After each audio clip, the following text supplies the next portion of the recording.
I'll show you this EBC business model. The EBC stands for Essential Business Components. And I'll go to the next slide just to show you how it works. So think of it in the following way. It is really, number one, it's the product multiplied by the distribution, multiplied by the marketing. It gives you cash flow, or it should give you cash flow. So once you're starting any business, you should have a product that you're going to sell. And then you should have, obviously, marketing of how you're going to market that product to your clients or prospective clients. And you should have a way in which you're going to distribute it. Distribution could go in any way. It could be a shop. If you're starting out, maybe you're selling via courier, whichever way. So essentially, it is distribution. If you're selling a virtual thing, it's still distribution. So distribution applies when you're doing physical sales, whether you're couriering, you have a shop, whichever you can afford, because the essence is that you're starting out. So when you start out, you do pay what your resources do allow, and that's distribution. So all these elements, all these components, they should give you cash flow. So I'm just giving a sort of an overview of this, and then I will go sort of in detail through each component. So the number 5 and number 6 of the EBC business model, it's more so mental things, which is being relentless, right? Which is number 5. And number 6, it's decision making. So you're in business, you started out, maybe, obviously it's going to be hard. So you need to be resilient. You need to be relentless. And to be relentless and move somewhere, because it's all about progress, you need to be decisive. If something is working, you decide to intensify it. If it's not working, what do? You sort out another way to move forward. Maybe you pivot, whichever way it could go. So when you're creating this product, so I'm just gonna go to products. So I'll make the assumption that you're a small business or you are a startup. The typical example I would like to give is that I was in a consultation some years ago with a lady who wanted to she was a designer. She wanted to open a shop, and she had a sizable budget, but maybe not necessarily for a shop. So within a shop, in a clothing context, she wants to have, it was going to be a kiddies clothing business. So within that context, you could imagine all the clothing, different types of clothing items for kids. You've got t-shirts, you've got jerseys, you've got trousers, you've got belts, you've got caps, all these sort of things. And her vision was grand. She wanted to, have a shop from the start and have all those products. But now her budget was not allowing. So in her mind, it was ideal to have a shop. And we sat down, we broke down everything, which, this happens usually with any business. Our ideal situation is that we start from the top. And when we start from the top, usually our funds or budget doesn't allow. So I said to her, look, let's say hypothetically you had the kind of money that you needed to start this particular shop. And then let's say let me just give a rough figure for example's sake. Let's say you had 200,000. You open the shop, you do all these things, you buy and make all these clothes, and it doesn't work out. Or at least in the coming 4 months, you're just paying rent, you're not breaking even. What happens? You would have maybe spent all the funds that you have, whereas it's a beautiful thing when you start small. So small is it's a beautiful thing. So imagine you just start out with maybe say t-shirts, right? Or you start out with caps. but you are essentially starting, but you're starting minimally, which allows you to start. And as anything, as you are new to every environment, what do they say? They say it's better to eat an elephant in small bits. So it's essential that whatever thing that you're studying, you start it small, right? And you, let's say, again, in this clothing context, you look at the kind of clothing items you can make for kids. What are those items? Look for the one that you know will sell the quickest. Perhaps it's t-shirts, perhaps it's trousers, but I'm more leaning on t-shirts because you can do some funky designs. I mean, you imagine a kid, I think the most decorated item would be the t-shirt or the cap, and that's what people would usually, or parents at least, would usually go for. So you would go for something that you know that people will buy it over and above every other thing. I'm assuming that a t-shirt will sell, and I'm just not making this assumption up. When I was in clothing, t-shirts is the one clothing item that really sells a lot and quickest. That's something that people are always sort of looking to buy rather than maybe trousers. So you go with the hypothesis, you go with the t-shirt because you can make all this funky designs, and then you are creating this sellable product that's sellable over and beyond other products. And you make that one t-shirt and you go into the market with it. What you are doing, you are essentially validating the product as to whether people will buy it or not. Now, it has to be of quality. I would say sort of the innovative part or the creative part would be the design. So you need to pay mind for that. So essentially, one of the ways to launch rapidly is just to go with one item, or maybe two items or three items, but don't overload it, right? Now, we come to the second component, which is marketing.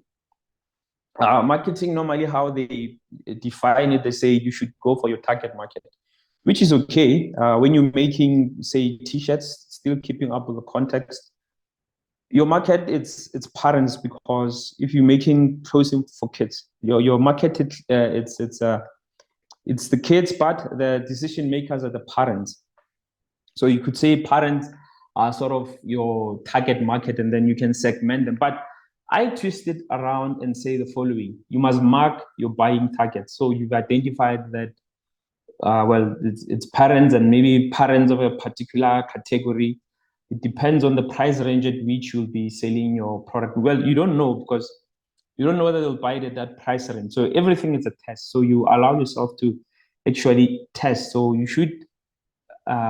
you don't necessarily know everything, but you will know upon testing. So you go and test. So you identify your buying targets rather than saying my target market. So you say, out of my target market, who are my buying targets? Who out of them can buy the quickest?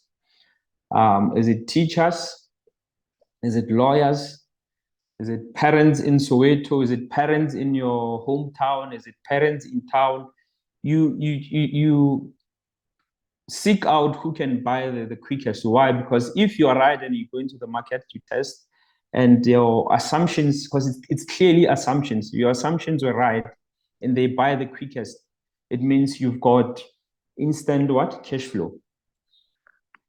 So let's say you say it's parents in Soweto, and you go and test it out, it doesn't work, right? And then meaning you revise your assumption. Your assumption will maybe send you maybe to Pretoria or to wherever. So the other essential thing about marketing is you need to be able to afford it, right? If you're starting out, you can't just go and buy a big billboard, which perhaps you cannot afford. So now technology has allowed us, or has democratized advertising, in that now you've got social media on Facebook. For as little as 15 rands, you can market your product. So it's actually cheaper. So you can actually go and test your assumptions about your buying targets in small portions. 15 rands a day, you can just do that that segment of clientele that you assume will buy your product, and you do it in a day, right? You go and test it out. And let's move to the third component with this, which is distribution. Remember, product marketing and distribution, they should give you cash flow, but I'll illustrate that. Distribution is how you get your products to your consumers, right? Now, I say your distribution should be more convenient for your clients than it is for you, right? Let's say, assume you're starting out, you don't have a shop, you're selling from home, you're selling over Korea. Luckily, now we are in a situation where in Korea prices are going down because people are buying online, and there's competition as well. There are more Korea companies coming into it. My favorite would be Pepsi. There is, what is it? There's Aramex, which you can go and ship from a Pick and Pay to whoever you couriering to. They will take it to their door. Obviously, with Pix, it's counter to counter. You put it to one counter closer to you, and your customer would have selected a Pep store that's closer to them. And what's the other one? There's DSV, which uses this lockers from, I think it's engine garages. So you when someone buys, you go to your nearest engine garage which has that locker, and then you put it in that locker. Either they will courier it to that person's address, or they'll, if they've selected to collect it from another locker, they'll collect it from that locker. So distribution essentially is how you get your products to your customers, but it should be more convenient for them than it is for you, so that you let them, you incentivize them to come and actually buy from you. So you've got your product, which you start with one item so that you could easily manage, so that it allows you to rapidly launch. And then you've got your marketing. Marketing, you can't afford the big billboard if you're a startup. Maybe again, it doesn't make sense to spend thousands of rands on a big billboard. The internet has democratized marketing. Like I said, I gave an example with Facebook. For 15 rands, you can market to a day. You can market to a specific audience. Distribution, I mentioned there. It's how you get your product to consumers. Another way to think of a distribution, it's actually a store, a physical store. But also there, it's a test. Maybe you're not sure whether people will buy. It's best to start selling from home. You actually do that. Another way, you could build a website, but then let's just say you cannot afford a website. You can just remember, distribution, it should be convenient for them than it is for you. So you could use WhatsApp, you could use your social media, email, whichever way. You provide them all those options for them to buy from you. If you cannot afford a website, you use those options: WhatsApp, email, they could call you, that sort of thing. They pay first. Now, again, for the websites for all our websites, today we use Fiverr, FIVERR.com, wherein it's a marketplace for freelancers. It's quite effective, actually. I never pay anything more than 2,500 rand, even for an e-commerce website. So I prefer using that. Why? How it works is that it's me who wants a website created for me, and then there is Fiverr, which is the marketplace, and then there is the freelancer who will design the website. They could be in India, they could be in Australia, anywhere in the world, right? So, but you choose I choose the ones that have got good reviews. Obviously, I have to test them. But now, when I pay, the money is when we start the project, right? Obviously, I would have given them what I want. They would have agreed, and then they would send me an invoice through Fiverr. Fiverr will take the money from my card. It will hold it, and then the person will start to do the job, and then they'll give an indication that they'll do it in 4 days, and then they'll start the job. They'll start the job, and then they'll deliver the job within that time frame. Now, the money is not with them as yet. It's still with Fiverr. They submit. I have to approve the job. Once I approve, it means now I've accepted the work, and then it's only then that after, I think, 3 days or so, Fiverr will then go pay them the money. I'm sure most of you have had incidents where you go to a service provider, you give them deposit, they deliver late, or they disappear. So I like this marketplaces because they sort of use that, they sort of guarantee that I will have to be satisfied with the job. If I'm not satisfied, I'll tell the designer, look, I'm not accepting this project. Could you revise there and there? And now, if there's a quarreling, Fiverr will actually intervene to see who's right. Did they do the job according to the specs that I gave? And if not, then maybe they'll return my money. But then if I'm just unsatisfied and they did the job according to the specs I gave, obviously I'm the one in the wrong. And then now they will give the designer the money. But most of them are it's about communication. You communicate with them. Maybe not happy with something, you communicate it. Obviously, the thing, it's not to be unreasonable, right? You don't want to be unreasonable and demand things that you didn't specify from the onset. So I like Fiverr. So for most things that I do, I like using Fiverr. All these things, product, marketing, and distribution, should give you cash flow. Now, I mentioned the fifth, the component number 5 and number 6. It's more so about you being decisive, right? It's about how it's a mental thing, right? To get progress, you have to decide. If you want to start a business, you have to decide to actually start it, right? Now, it's also about being relentless, meaning you try it, it doesn't work, and then there's this quote. I'm going to mess it up, but essentially it says, competence only comes from doing things. You can't be competent without doing something. You have to do something to be competent in it. And then once you do it, that's when you become fulfilled, that you know that now you're competent. You can carry out more things. So essentially, you need to decide to start. If something is not working, let's say you're not generating cash flow, either your product is wrong, right? You can work around how do you fix that, right?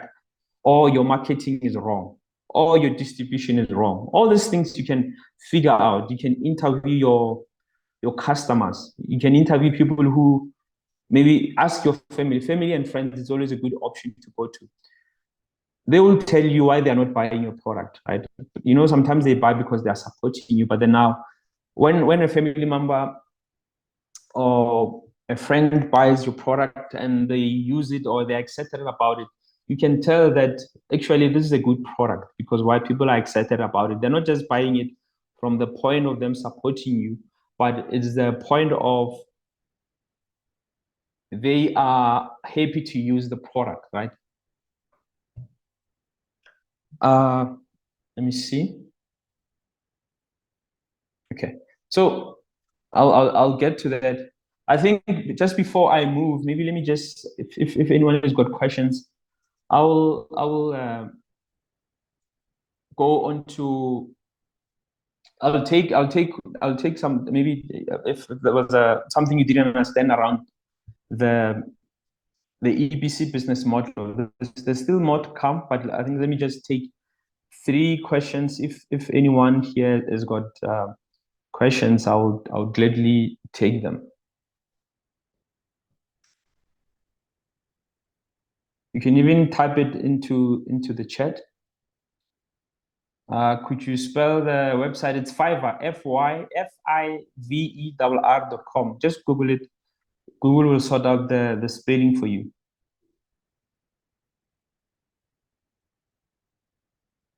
Anyone with a question? I don't. Dumel, how do we administer the questions? They can either type the question directly onto the chat, or they can unmute and ask the question.